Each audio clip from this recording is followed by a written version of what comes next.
It's Tuesday. Let's do a reading update.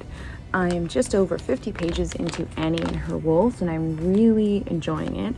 Not much has happened except for character introduction, but it's already a bit strange, and I'm really digging that. I also started rereading The Stand last month and got exactly halfway through before putting it to the side for the read. Last night, I just felt the urge to pick it up again, so I also read a little chunk of that. The Stand is the flu epidemic book by Stephen King that takes a look at a world fresh after a pandemic that killed something like 95% of the population. Super dark and violent and gets batshit crazy. It's usually a favorite of any King fan. I haven't read it since junior high, so it was just another one to knock off my reread as an adult list. I have to go to the library today because another hold came in, so I'll take you to that, and I'll see you then.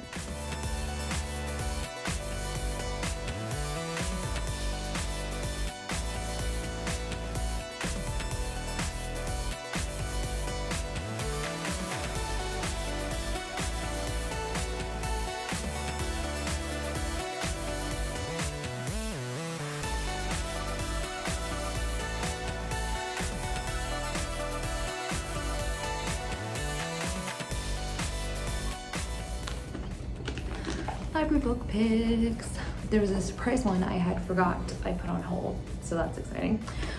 First up is Outlawed by Anna North. This came out January 5th and is being called the Crucible Meets True Grit. I fucking love me a female outlaw, so I've had this one on my radar for months.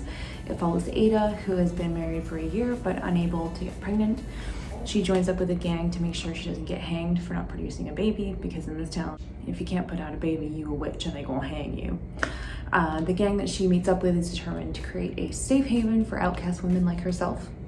So that's first up. Next up is Milk, Blood, Heat by Dantiel Doggy-Moniz. It is a short story collection that came out on February 2nd. It's being called wise, immersive, spiritual, seductive. It's set in Florida, and each story deals with someone confronting extraordinary moments of violent personal reckoning. So there we go. Library picks. This also means I need to read these two next so I can get them back to the library, because these are also brand new books, and it looks like I'm the first to get both of them. Yay!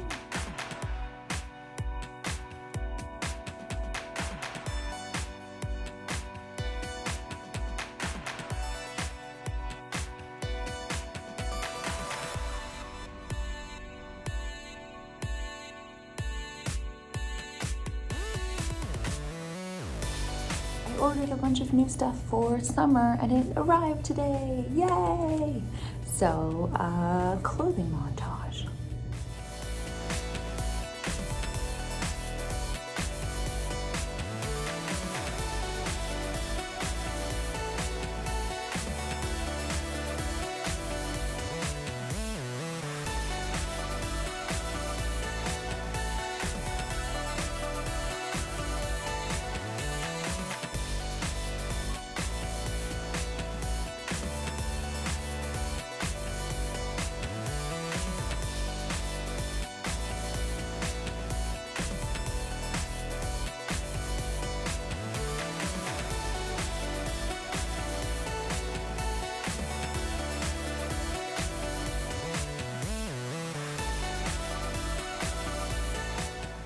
So I have an inner ear infection. Yesterday at work, I experienced vertigo for the first time, which was really terrifying. It lasted for like 4 hours, and it was really scary. Shout out to Amy, who was there with me and helped me through it. This morning I woke up and I was still really dizzy, so I went to the doctor, and yeah, he diagnosed me with a inner ear infection. So basically I'm just going to be a little dizzy for the next few days while it clears itself up. There's not much I can do about it. So I'm not at work today because I'm still a little dizzy. It kind of feels like I'm on a boat, which I fucking hate boats, so that sucks. But I've been able to read, which is great. I couldn't read yesterday. It was just like anytime I even looked down, I was like, ooh. So I'm just gonna rest and read my books, which is really hard for me to do, resting, not reading, but I want to get better. I can do some journaling and just keep myself busy without overexerting myself. But I'll probably go back to work tomorrow because I'm a workaholic, and also it's not that bad. It's just dizziness. Knock on wood. Anyway, life update.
So look, Patricia Cornwell's in Criminal Minds.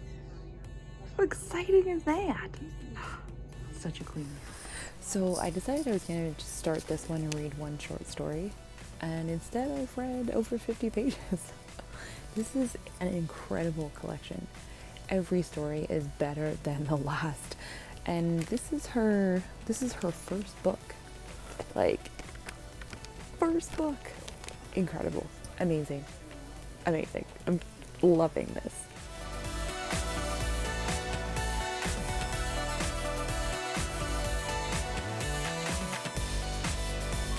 Alright, time for a book update. There will be spoilers, so skip ahead to when you don't see me and this book to miss them. I'm 214 pages in, and I'm really digging it. Basically, there's a character named Ruth who has lost a lot after a car accident. She starts having these strange visions. She meets a teenager named Reese who had a strange vision with her in it. Ruth has been sent what is possibly a therapy session involving Annie Oakley written in a journal. And she and Reese believe that Annie had these types of visions too, and that they're not just visions, they're more like a form of time travel. In Annie chapters, we're with her while she tries to control these visions and go back in time to change some horrible events that have happened in her life. There's also this side character, Caleb, who is kind of in the background but is connected deeply to Ruth without realizing it. Caleb was sexually abused by this retired coach in town who lives next door to Ruth.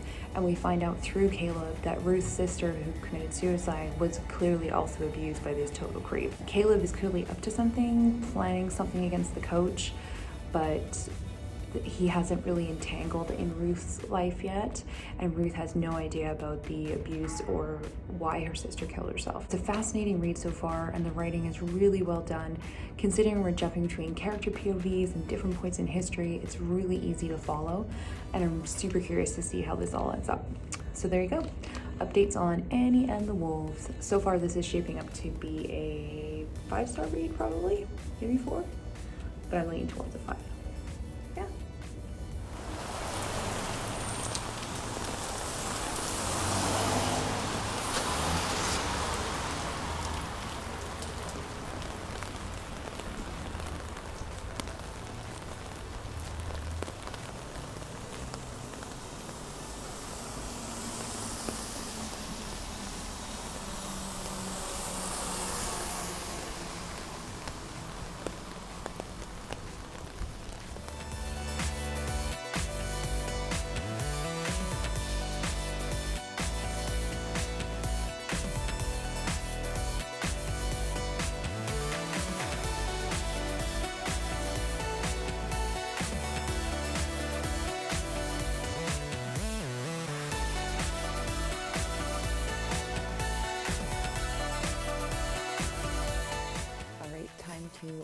wrap up the vlog for this week. Here's a quick reading wrap up. I am 106 pages into Milk, Blood, Heat, and I'm freaking loving this so much. And I am still 220 pages into Annie and the Wolves, which I love. And I am 572 pages into The Stand. Still have a long way to go. So yeah, bit of a weird week. Still a little dizzy here and there. Can't move too fast. Have had a really bad headache since Tuesday, since the vertigo hit, so that sucks. But it's Friday tomorrow, and the weekend. I'm gonna read a bunch. I'm gonna dye my hair, and I'm gonna rest, even though I hate it. Anyway, it's almost time for Critical Role, so I'm gonna do that. And then, surprise, surprise, I'm gonna read. See you guys in the next one.